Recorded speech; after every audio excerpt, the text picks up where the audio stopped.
Alright, so for today's video, I thought I would review Fully Loaded. It came with the import-export update. Maybe that's what I should do too. Maybe I should review the other new CEO jobs that I have unlocked. I know I'm missing 3, so I can't say I'll review them all, but I want to try doing that. I want to try getting the other jobs reviewed. Hopefully next video I can do that too. So as far as this job's purpose goes, all you have to do is you destroy 10 turreted limos across the map, and that's it. It's really that fucking easy. You know, it's not anything crazy like, oh, you gotta do this, and you gotta go over here, then you gotta go over here. No. I mean, travel time, yeah, but there's no, like, what I'm saying, there's no, like, secondary or tertiary, whatever the fuck that word is pronounced, objectives. You know, there's no multiple steps. It's just one fucking step. So, unfortunately, depending on, it doesn't really, actually, not depending, it doesn't matter how many people are in your group. You only get one fucking Ruiner 2000. So that kind of leaves the first question, you know, who do you want to drive it? You might just say, well, I'm gonna do it because I trust myself, and I would have did that too, but he was gonna get in the car with me, and I didn't think he'd be smart enough to figure out that he can get a buzzard from the menu and help me out like that. So that's why I wanted him to drive it, so 1, I don't have to, and 2, so I could speed up the job by flying over to each target, blowing them up, and done. As far as outside objectives go, or not outside, but what am I thinking of? Outside player objectives go, I don't really know, but I think it's just destroy, no, I'm sorry, well yeah, destroy the Ruiners too. You make sure, you know, halt their progress, but I think that really the main objective is defend the targets. It's like Headhunter. I can imagine being like Headhunter, where, yeah, you want to kill the targets that are, you know, the organization targets, but you want to defend the AIs, right? You know, kill the organization members, but defend the AI targets. That's what I assume is kind of like here too. Protect the limos, but destroy the Ruiners at the same time. Something like that, right? And if I were to class it between, you know, like a difficulty scale, like whether it's an easy job, a normal scale job, or a hard job, I would probably say with a person like this, you know, if you have another person with you, I definitely say it's more on the easy scale, because then at least you can speed up their work by flying around to each target and, you know, obviously destroying them, and plus they can only do whatever they need to. It's like, so say this guy only managed to do 2, right? I can speed it up by doing, you know, maybe say 4, 6, whatever, right? That way he has less work to do.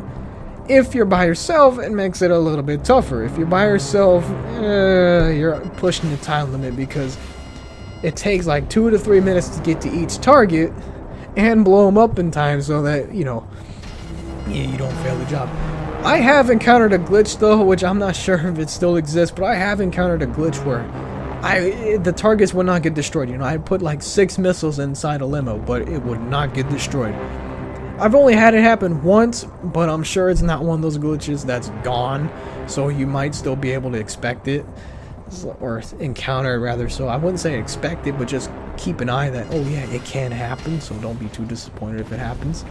As far as the cooldown timer goes, you know, when you complete the job or fail it, you have to wait, I think it's a whole hour, kind of like piracy prevention. Even Cloud is like that too. You gotta wait like a whole 60 minutes in order to redo the job.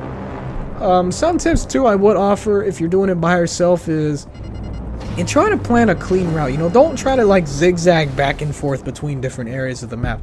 You don't want to do that. You want to try to find like a clean line, you know, whether it's like a, you know, like a straight line in a sense. You know, you want to find a clean route. Basically, no zigzagging. You want to try to avoid zigzagging. That's kind of what I'm trying to get at. And don't forget, your vehicle can jump. It has a parachute, so don't be afraid to, like, if you're driving off a hill, don't be afraid to jump and then use the parachute, because, you know, why take the, you know, the pavement road all the way down in a winding fashion when you can just parachute over the fucking thing, right? But obviously, the parachute doesn't really get you down super fast either, so that's something you gotta, you know, keep an eye on too. You know, you're not gonna get down there within a second. You know, it's not like speeding down Mount Chiliad or something at a T20. You know, it's just not that fast. So definitely keep an eye on that. As far as the vehicle's armor goes, I think it's only 1 explosive. I don't think it takes a whole lot to blow up a Ruiner, so try to avoid driving near people, and that's the other tip I recommend, whether you're with other people or not, you know, in a group. Try to avoid driving near people. I know sometimes people just happen to be near a target, but try to avoid directly engaging them. You know, try to, like, for example, if I was flying, see that guy on the fucking far left or the left side, you don't want to fly near him on purpose, right? You want to fly in a certain distance so that he can't lock you with the stinger, because people will do that shit. And I've seen that happen, you know. Sometimes people lock me with launchers, and it's like, what the fuck they locked me for? I wasn't doing shit. Well, it's just because I can. So try to avoid flying near people, or if you're in the car, again, try not to get near people on purpose. You know, don't blow them up on purpose because you got the missiles, because you're going for the job, not the people. So definitely try to avoid, you know, confronting people on purpose. You know, if they follow you, that's different, but if you can help it, try not to engage them. You know, you don't want to pick fights. As far as the payment goes, you get $25,000, which isn't horribly bad. It's not as bad as some of the other CEO jobs I've seen. But it's kind of odd considering, you know, if you do it by yourself, it takes like 17 minutes or so just to do, which is, like I said, pushing it very close to the timer or your 20-minute limit. But then something like Fortified, which takes you 10 minutes, gets you $35,000. Or even Piracy Prevention gets you like fucking, what, $30,000. Hell, there's another job too I could think of. Hell, even Transporter pays you around the same amount. It gives you like fucking 22. So it's a job that I would recommend, but it's not like one that I would say, you gotta buy this car like today, right now. You know, I don't think it's that important. But otherwise, it's a decent vehicle. It's a decent job. I definitely would recommend trying it once if you have it unlocked. Otherwise, you know, don't sweat over it. It just, it's not a fun job really, in my opinion. And plus, like I said earlier, it takes you a long time to do it if you're by yourself, so I wouldn't recommend buying it for a solo round, your solo mission. But if you have people, I mean, shit, why not? Anyway, that's it for today, so hopefully next time I can review another CEO job, which is actually what I intend on doing. So, yeah, let me know what you think about the job or whatever in the comments below.